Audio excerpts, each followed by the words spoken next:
Holy crap. What? What? Yeah, that's your WASM for you. We just tend to find that people end up copying a lot of data because we make it really easy. That's a problem for languages like Go, for example. If you don't have a runtime written in Go, you have to use CGo, and nobody really likes to do that.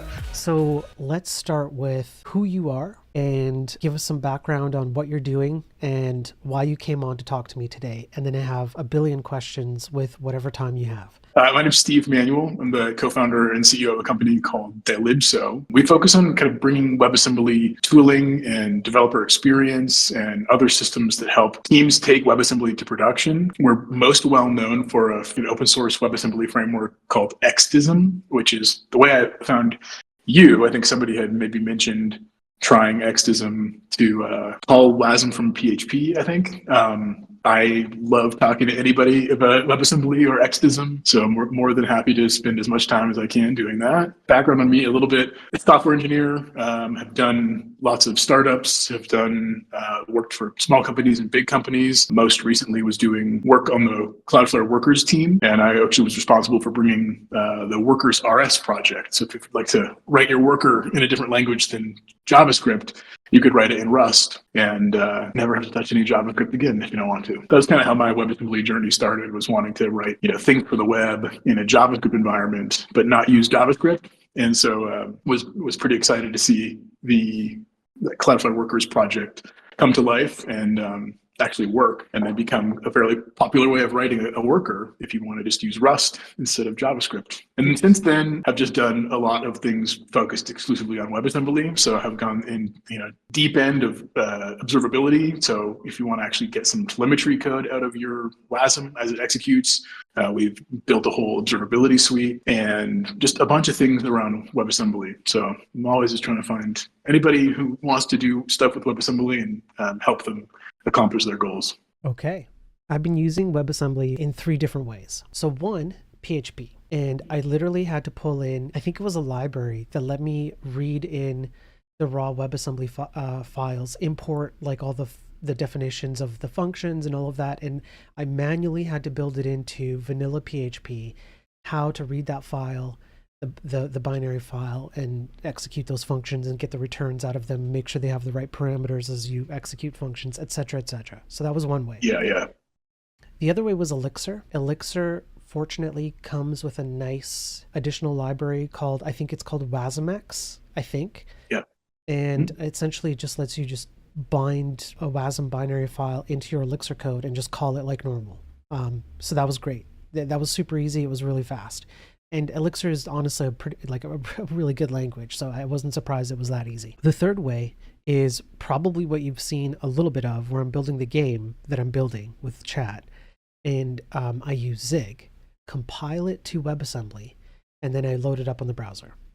And the reason why I did it that way in particular with Zig is because then I can take the same Zig code and I can target pretty much any other platform I want. Like I have some Raspberry Pis, I have Macs, I've got other embedded hardware that I want to try out with Zig because it's low level. And then I can compile the WebAssembly file and target those things, and then have the same game state manager consistent across whatever I compile to. So if I wanted to not use the browser to render the game, I could switch over to like Vulkan or something and use the same WebAssembly file, but like, apply a different rendering mechanism. So across all those 3, I'm using the same WebAssembly file. So in PHP, in Elixir, and in the browser, everybody gets the same game state manager, which means that there's consistency, right? Which is one of the benefits of doing WebAssembly when you have a binary file like that, my understanding. Yep. Is that you get to have a consistent set of inputs and outputs as long as you've built it right. Once you've built it right pretty much everywhere. Now that I've given you the landscape of what I'm doing, how are you approaching maybe those problems or similar problems, but in your way? What are the advantages there? So I just want to quickly kind of add a little bit of detail to the 3 different options that you've talked about, okay, because it's an important context about each of those, about why we built XDism and why it's actually really helpful across all of those different environments. You're really actually smart to pick Zig, because Zig is an extremely straightforward language to target WebAssembly, and it follows the spec in all of its operations. So if you're just using the freestanding WASM 32 or WASI, it's going to work reliably across a bunch of different runtimes that provide those, or a bunch of different runtimes that take WebAssembly code and execute it. Right. So the first one that you picked, right, was in PHP. You probably used something like WASMer or WASM time to get a PHP like FFI wrapped library. That's it. And in each of those libraries, they are actually wrapping a full WebAssembly runtime, both of which are written in Rust, and exposing to you into PHP some functions like create an engine or load a store, and then open the WebAssembly file, and then get the functions, find it by name, and then get their parameters. And you have to kind of like type all of these things. So like the parameters should be, one I32 in and like an I32 out. And it's a low level interface, because sometimes you actually want all the flexibility to turn all the knobs and pull all the levers to kind of make the engine do exactly what you want it to do. But in most cases, what we've found is people just want to load the WASM, call one of its functions, pass it some like string data, and get some string-like data back. I don't want to mess with how do I do allocations. I don't want to mess with typing all of this kind of fancy argument or return values. I just want to get it to work and run a function and get some data back from that function. Right. And so what the PHP route you took required you to do was like get in the weeds of the runtime and actually build up a VM instance, when in reality, you just wanted to call your Zig code. Exactly. So Xism helps a lot there, because we have a simple interface that just says create a plugin using a WASM module, and you can load that WASM off disk, from the network, anywhere. And then we expose an interface that just says call. So the first function is call with one input, two inputs, the function name you want to call and the data you want to pass it. And then you just get data back. So this kind of provides this like higher level, simple interface to just get you started and help you work with WASM. To compare that with the Elixir method, so now we're on method 2, that is similar to the runtime approach. It's still a little bit low level, but they've made it kind of idiomatic to Elixir. So it's a little bit nicer of an API, although it is still a little bit low level. And so one of the things about Xism is that we also do have an Elixir SDK where you can run that WASM code in Elixir, but it keeps this consistent interface across every single SDK. So if you were writing a PHP application and you want to load an Xism plugin, some WASM code, you would have an exact same interface to that PHP app in Elixir. So it's just plugin, call, function name, data, and you get your data out. So it's really, really portable across these different environments. And then the browser, your third track, is exactly the same too. We have the same JavaScript SDK interface as PHP and Elixir, and 13 other languages, by the way. So Xism is really about how do we present a simple, fairly high level, obvious interface for just loading WASM, calling its functions, passing data in and getting data out, along with some additional kind of security controls that make it easier to not accidentally give your WASM environment more capabilities than you intend to. Okay. All right. So what is running under the hood that makes Xism plug and play with all these different languages? So in the world of the WebAssembly ecosystem, there are a few notable runtimes, and there are trade-offs between all of them. So the most well-known ones are WASMer, WASM time, WASM 3, WAS0, and then all of the runtimes inside the browsers, inside of the V8 engine or JavaScript core, etc. Ideally, you get to use one of the runtimes as a library in your project that is written in the same language as your project, because then you don't have to use FFI bindings and talk over to like a native executable or a native shared library from your language. That's a problem for languages like Go, for example. If you don't have a runtime written in Go, you have to use CGO, and nobody really likes to do that. The same is true also for Elixir. You're binding to a native library. And so one of the things that Xism does is that because it has this uniform interface, it's ABI's application binary interface, we can actually implement that same ABI on a bunch of different runtimes and just pick the best one for you depending on what language environment you're in. So if you have a Rust application, we're going to bring Xism in, and it's going to have WASM time as its primary backend WASM engine that it brings along with it. If you're in Go, we're going to bring WAS0 for you because it's a native Go library. You don't have any, linking to any external dependencies. If you're in any of the JavaScript environments, whether that be Node, Bun, Dino, any of the browsers, our JS SDK is going to use whichever WebAssembly runtime is already there, which is really convenient. And then for anywhere else, we've just already done the hard work of packaging up that shared library and writing idiomatic FFI wrappers so that you don't feel like you're dipping down into like a C extension from Python. You just have a nice Python API to talk to XDism. Does that make sense? It does. All right. So then here's my follow-up question. One of the primary reasons why I'm using WebAssembly is because of performance. Because it's like it's low level enough, like, in terms of, it's basically assembly under the hood. So if you do it right, you're going to get really good performance out of the gates. Then, like, say, writing the equivalent code in the language that you're binding your WebAssembly to, if that makes sense. What you've described sounds like at least 2, if not more, different chains connected together to make that compatibility work, depending on how you're plugging it in. What impact does that have on WebAssembly performance, if any, versus the way I'm doing it, which is just straight C code right out to WebAssembly and then porting it in myself, doing the work myself? It depends on the code. And it depends mostly on the amount of data that you are kind of copying into the WebAssembly environment.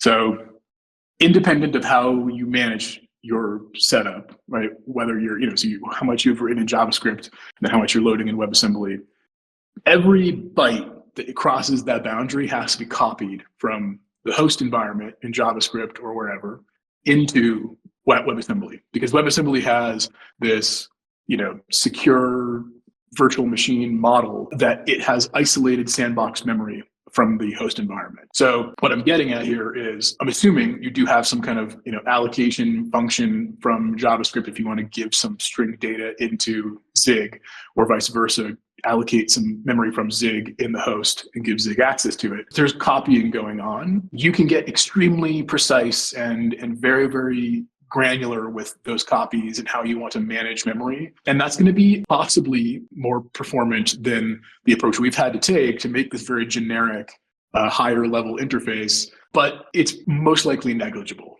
because you can have to do the copy anyways. We're just managing the memory for you. So you don't have to manually allocate, copy, load from WASM, and then in the reverse, allocate, copy, and then load from the host. That's just taken care of for you in XDism. So you sacrifice that control for a ton of convenience, but the performance impact is actually very minimal. And it's actually only really noticeable when you are copying tons and tons of data, but you're going to have to copy that data anyways in kind of a more hand-rolled scenario. So we just tend to find that people end up copying a lot of data because we make it really easy when it's possible for them, it's hidden kind of behind the scenes that you're actually copying. So people don't like think about it quite as much as they may if they were handwriting their own allocations and copies. But for the most part, there really isn't a huge performance degradation unless you're in a situation where it's like, so let's actually back up, right? Because WebAssembly only supports natively i32s, i64s, float 64s, and float 32s. Yeah. And so like, if you have an interface where you can just pass like 2 float 64s as your input to your function, that is going to be more performant than like converting those 2 float 64s into a slice of bytes and then passing that slice of bytes into XDism. Everything is bytes in, bytes out in XDism. So if you do have just like a few ints, that's going to be faster than casting and converting into bytes. Right. But unless you're writing it in like a crazy tight loop, you're probably not going to know the difference. Okay. So then the key important question, let's say you're someone like me who is like a stickler for not taking the easy way out. If something is non-performant, I want to go deep and I want to figure out what the heck is going on and I want to fix it. Can I do that with XDism? So if I find that I am shipping a lot of data, I've already done everything I can to make that data as small as possible, whatever the case might be. I've done my due diligence, but for some reason, because of the way XDism binds these chains together, so to speak, it's not as performant as if I had hand rolled it. And I want to get down into the weeds and I want to fix it. Can I do that? And if I can, how? There are some escape hatches. There are ways to get around copying data. It's likely that you actually don't need all the data that you pass it. So say, for example, you have like a map struct and it has all your game assets listed, the references to those assets as URLs, some boundaries, and maybe some coordinates and all kinds of information. But all you're really doing is like detecting if your current user in the game is within some boundary of coordinates. Right. And instead of copying the map struct into the plugin or to the WASM, you might say like, you know what, I could actually just like, if I could call out to the host from the plugin and say, hey, here are my coordinates. Am I currently within the boundary? XDism has a feature called host functions, which let you actually bind imports from the host environment into the plugin. And so instead of copying host data into the plugin, you can actually just ask the host based on a smaller amount of data, is this condition true, using a host function. So you'd pass your plugin, game state out to the host, and then the host can actually make a decision and return a value back to the plugin. So you kind of are inverting the calling direction. So instead of the host calling the WASM code is actually calling the host for some additional functionality. So there's definitely ways to get creative with it. Right now, you can't change our allocator. So we do have kind of an inbuilt, but it is extremely, performant tuned allocator. And I think the only time you're really going to be able to find a performance difference is if you're just like, I'm only passing in ints or floats as my function arguments. Outside of that, it's almost going to be apples to apples in terms of the performance you're going to find. Okay. So let's narrow it down. That was a good general statement. Let's narrow it down to what I'm doing. So in the browser, I hate how convoluted it is to do bidirectional communication with WASM and JavaScript. So for example, when you have to do strings, exactly what you described, you have to allocate memory in WebAssembly first through JavaScript. Then you have to convert your strings to some kind of int so that it ends up as a const U8 in Zig format or whatever the equivalent C format would be so that the WebAssembly can run it. So you put it into the allocated memory. Then WebAssembly has to do something with that string.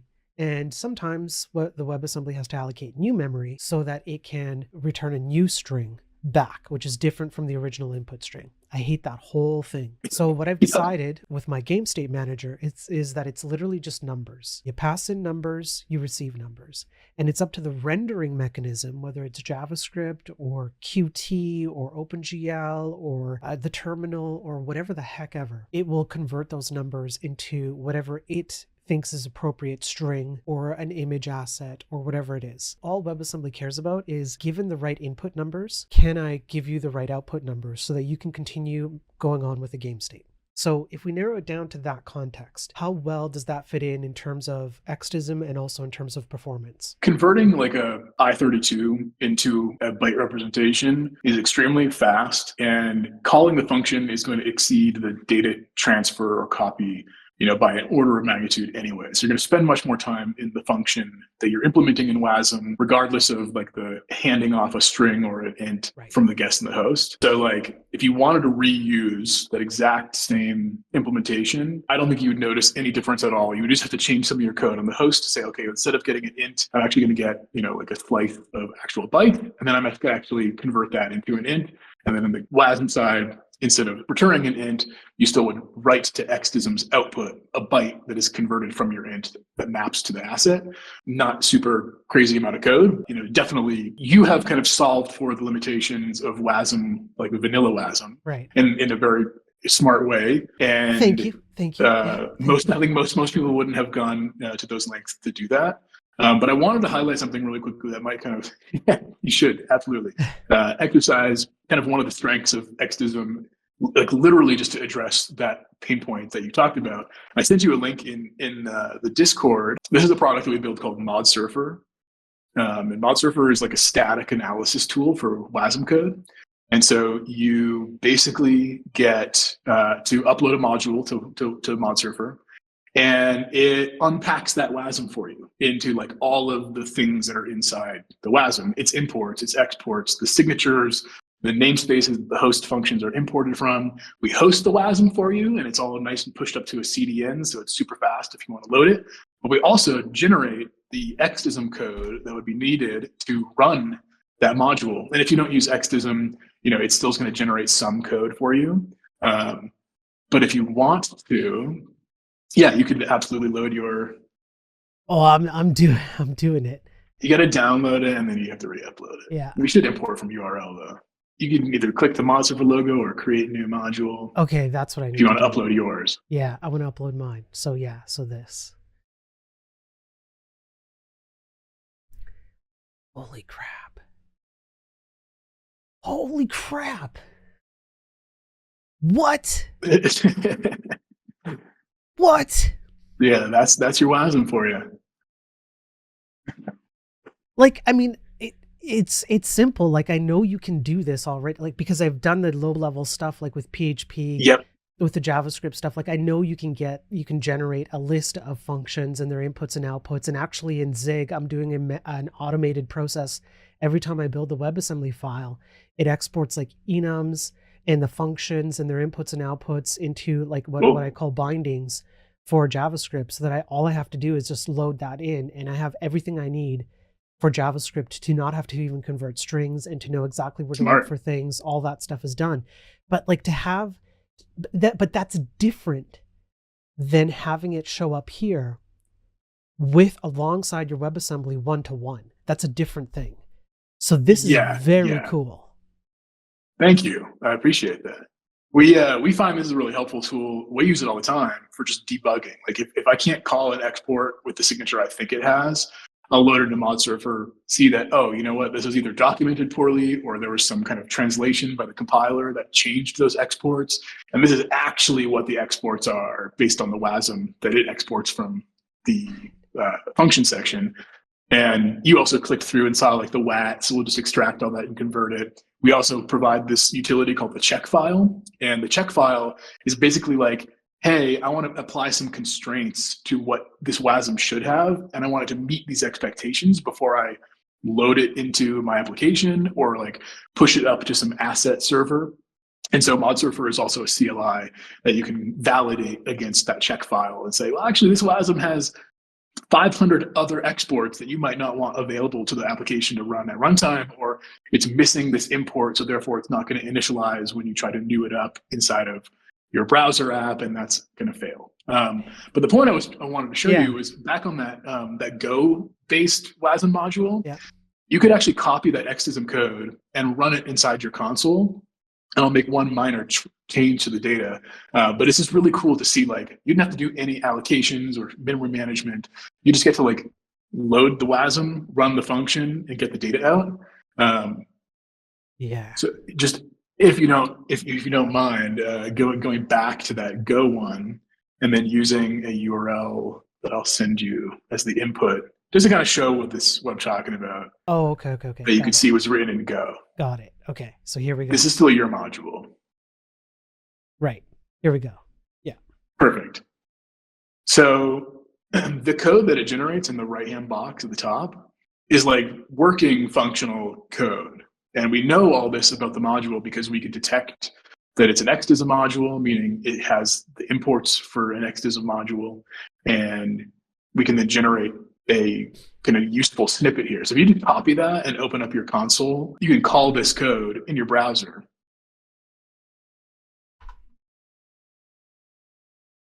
Instead of passing that input, use the input I sent in the chat, which is like a weird formatted URL. So it'd be this. It's in the Twitch chat. Yeah, I don't know if you're... Okay, hang on. It's this. Right? Yeah, instead of that string. Yes, exactly. Okay. And so what you're going to see here is actually like the WASM code unpacks that URL and converts it into a little nice JSON. And that code is written in Go. And we've just like compiled it to WASM and run it in XDism in your browser and loaded this arbitrary dependency and called its parse method, passing it some data, and it gives you back the JSON. So like you didn't have to do anything about allocation. You don't have to do anything about memory management. You have to do any kind of offsets or length, or even though anything about linear memory in WASM. So this is like the initial like draw to, can we make that easier using a framework that lets us do this across languages and ignoring all of the like lower level bits? Okay. Does that mean that I have to give up on my Zig code?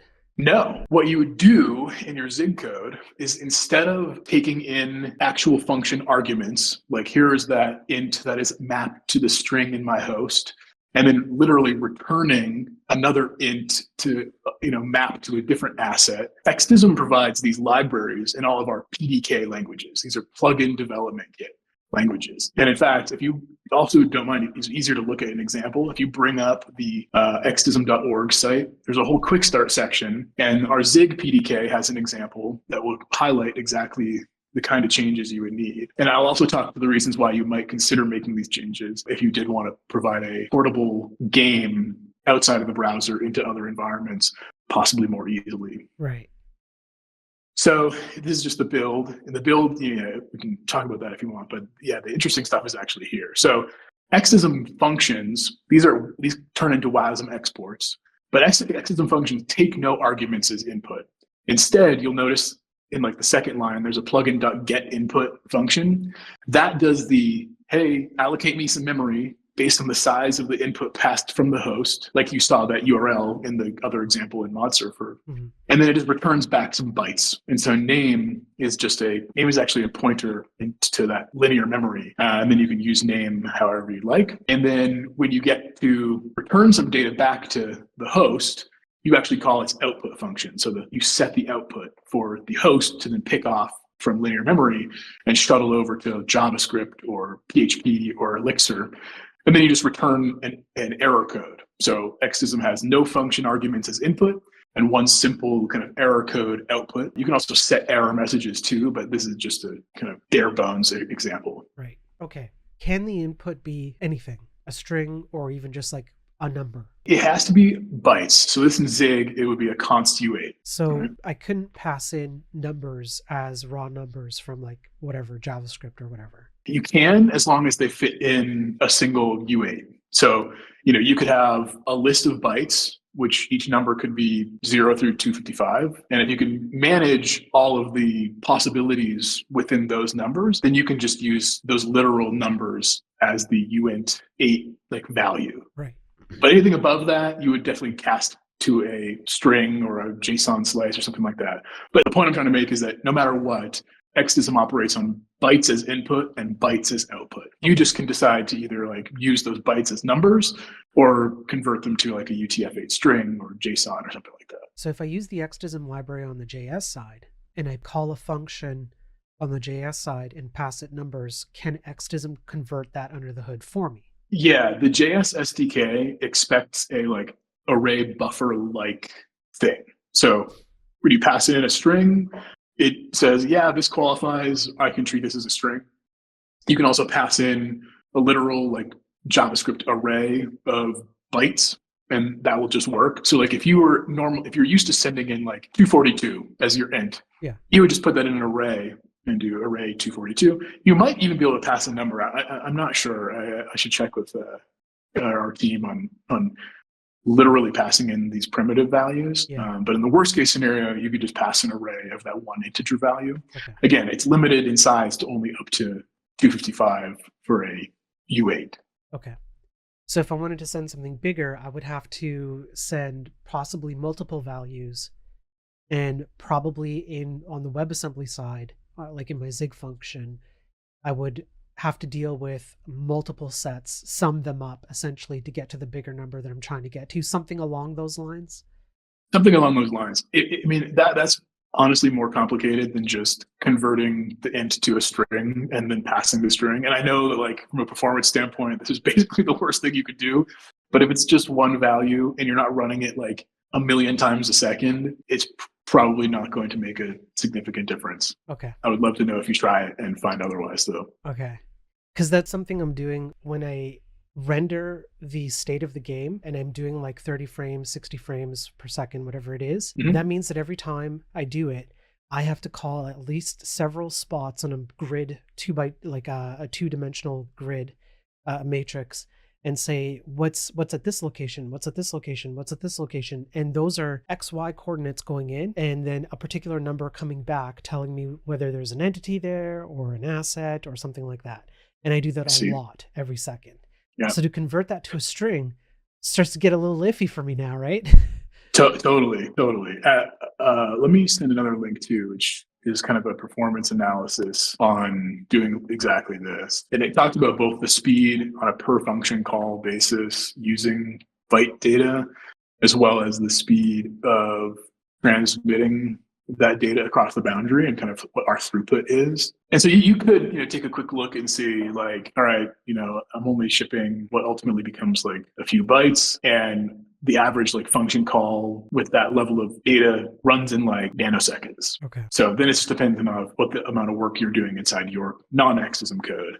But it's pretty fast. I mean, WebAssembly is very, very fast. And these copies are like, they're expensive, but they're, in the grand scheme of things, not that expensive. So it's really just about like, if I'm really not copying that much data, there's really not a lot of time spent in that part of the operation. But it depends. It really depends on the use case. I would say, in a game loop, that's one of the, less experimented with and potentially less likely to be applicable for what Exosm is really good for. But it's still really fast. So I would say it's worth trying. Okay. Wait, Exosm was predominantly designed to be like a plugin system. So if I want to run arbitrary third-party code in process and load something from my customer or user that changes the behavior of my application, Exosm's great because it doesn't matter what language the host is written in. I can write the plugin in any language. And if my application needs to be rewritten from like Ruby to Rust, I can reuse all those same customer plugins. They don't have to be rewritten to match my new environment they're running in. Right. So like that's kind of the key use case that we designed Exosm for, but people are using it for all kinds of stuff. Yeah, I mean, I can see the benefit because I'm having to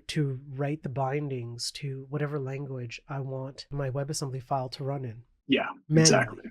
Essentially manually. Exactly. But if you've watched my stream for any more than 5 minutes, I am not satisfied with it works well enough. I want my cake and I want to eat it too. So this leads into like the future of like where you want to take Exosm. I would want to see the ability for me to get into the weeds and have more fine-grained control if I so choose. And I want to see the ability for me to be able to pass primitive values because that's what I depend upon for maximum efficiency, right? So for sure. Where do you want to take Exosm? Are those things on the roadmap at all? Maybe they are after this call, I don't know, but yeah. Yeah, look, I mean, the roadmap into the future is extremely open-ended. We have a lot of great input on our Discord. Exosm has a vibrant Discord community where folks are making requests and talking about their use cases, and we're always happy to try to optimize things for particular use cases. Operating on individual primitives, it could just already work. And forgive me for not knowing this offhand.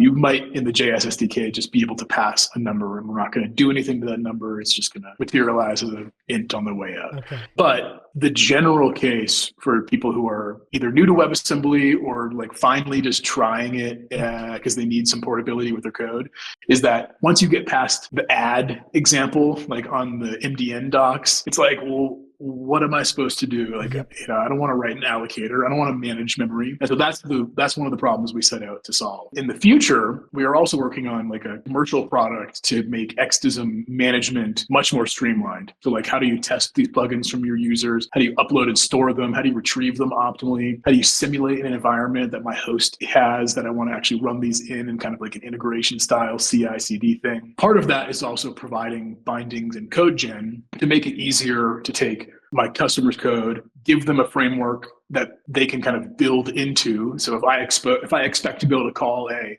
on event happened function, that takes in a JSON payload that looks like this and returns a JSON payload that looks like that, we can generate all that stuff for you. So code generation and creating bindings and stuff is definitely on the near-term roadmap. We're not sure if that is going to be made open source like Exosm or kind of kept as a commercial feature for the platform, but I think it could be fairly easy to extract. So we'll definitely give it a shot. But I would love to better support like primitive values as inputs and outputs. And even if that means just like creating a new function that's not plugin call, it's just like function call, right, and it lets you dip down to whatever value you want to send. Maybe that's the way we go. Right. So here's what I'm thinking is like, it's fine for me to say that about the video game, but if I wanted to use this on an embedded device, there are some serious limitations, right? And Oh yeah, Zig to WebAssembly, in my opinion, it's a great use case for an embedded device where you definitely. create one type of binary file and you can run it on an embedded device. But the amount of inputs and outputs that you can pass back and forth in an embedded device might be seriously limited. And I Yeah. want to work with that. And Yep. so Yep. that would be a use case where I would probably go down to primitive values because I would need to out of necessity. Definitely. Yeah. I mean, in the embedded space, there's another layer of complexity where most of the runtimes that you want the like level of performance that they can provide, so like WASM time or WASMer, they all generate native code. So they take your WASM binary in, and then they have a backend pass that generates ARM64 or AMD x86 instructions. Well, most embedded devices aren't ARM64 and they're not x86. You might be like ARM7 or a Right. 32-bit architecture. So you can't use those like high-powered runtimes. You got to use something like an interpreter, like WASM3 or WAMR, WAMR from Yep. Intel. These are kind of your options if you want to run like small devices with architectures that they support. And so like one of the things that we're looking into is building a XDism backend on WAMR so that you can actually run it in like a interpreted mode on a small device, and it's not going to try to generate instructions that the device can't execute. And so if we do that, I think there will be even a stronger pull to not have to pass in a slice of bytes as the input, but instead provide a more performant kind of lower level primitive value as input and output. So maybe there's a coupling there in some of that work and feature requests. Right. Here's kind of like my brief view on what you just described. I think it's been a long time since like the back end world and the front end world and the embedded low level device world. Like it's been a long time since these worlds have had crossover. I think what's happened in the industry in general is that a lot of people have kind of like dispersed into different corners and they have their own things. I could be wrong, but I think WebAssembly files have been the first thing that's come out in recent memory where those worlds can be like bridged. There's no there Yeah. you can remove those gaps. And if you know how to create a WebAssembly file in your world, everybody else can use your WebAssembly file in their world too. It's been a Yes. long time since that's happened. I think the last time that Yes. happened is probably like the assembly/C days, where that was probably C, the yeah. closest thing. I still Yep. remember writing assembly for embedded hardware on digital receiver boxes when I was a kid, when digital TV was first coming out, and for satellite TVs, and that was all assembly code, right? Now, and you'd take Awesome. that assembly code and run it everywhere. I think there's a huge potential for WebAssembly here, and what you're doing is making it super easy for everyone to bridge those gaps because they don't necessarily have to know the inner workings if they don't want to. Right. But to be fair, you might want to consider that there are going to be aspects of these people, groups of these people who really do know what they're doing. So if somebody in absolutely. C or Zig is writing WebAssembly code, they probably know how to allocate some memory and they probably know how to pass in primitive values in that, right? So For if your sure. tool is going to bridge those gaps, like kind of like holistically, you want to empower them to be able to do that, right? Oh, So yeah. just Oh, something yeah. to think about long term, because like for me, that's what I want to do. I think as is, I'm going to try it. And if it gets me, most of the way there, if maybe even all the way there, honestly, I'm on board. But I can Awesome. see scenarios like with embedded devices, for example, where it's like, crap, what am I going to do now? And it Definitely. sounds like you don't have that escape hatch there yet, that very specific escape hatch. Not yet. We're trying to solve the biggest pain point for the vast majority of Right. users first, Right. and then we can kind of whittle down into the Yes. nitty gritty of these more narrow use cases. Yes. But it's certainly something we want because look, the goal of the company and the goal of XDism is to make all software programmable, and by programmable I mean like extensible and customizable. Right. And so like yeah, we want every user, whether they're super experienced or fairly new, to be able to use this in the way that they want. But the goal is to have this kind of unified ABI that we know is portable across all those places. Right. And I'll leave you with one more thing here because I do have to go in just a few minutes. Yep. Is that WASM is still not entirely there where I can write it once and run it anywhere. Like you mentioned, I can compile that Zig code to WASM, and then as long as I just have a runtime that can take that WASM and execute it, it's going to run deterministically the exact same way in JavaScript, in Zig, in C, in Ruby, and elsewhere. Right. And the problem is that, whenever you have a spec that's just maintained by a group, it's up to the implementer to interpret that spec. And Sometimes these interpreters or the people who are implementing don't interpret the spec precisely the same as Right. every other implementer. And there are rough edges. So for example, like if you compile some Go code to the WASI superset, the additional capabilities into WASM, there are constructors and destructors in that Go code that create the Go runtime, the scheduler and the Go routine manager, the garbage collector, and it's not consistent in all the runtimes when you call the WASI start entry point that all those constructors are called. And so if the implementation of the runtime doesn't know to also look for other various indications inside the WASM code, the Go runtime is not going to start, and then your code's not actually going to run. Right. So that's another thing that Xism does, is that we have identified all these places in all the PDK languages we support, the plugin languages that target WASM, they will run consistently, correctly across every environment that Xism is embedded into. And that also is a huge pain point for people who are like, yeah, I thought I could run my Rust code in my Ruby app and in my Go app and in my front end on JavaScript, but it actually doesn't just work out that way. Yeah. So Xism is trying to say, like, if you just buy into Xism, it's going to work in all those places because that's our primary motivator. Right. And I think that's a key pull for me, because if I want somebody to take my WebAssembly, like game engine, game state manager, and build a different front end rendering mechanism, they can use Xism to choose basically whatever language is supported for them to do it in, and they can count on it being consistent. Whereas right now they'd have to do all the importing and outputting and all of that by themselves. So that's a huge pull, because then it opens the door for other people to use the stuff I'm building in WebAssembly in my Zig code, all of that together.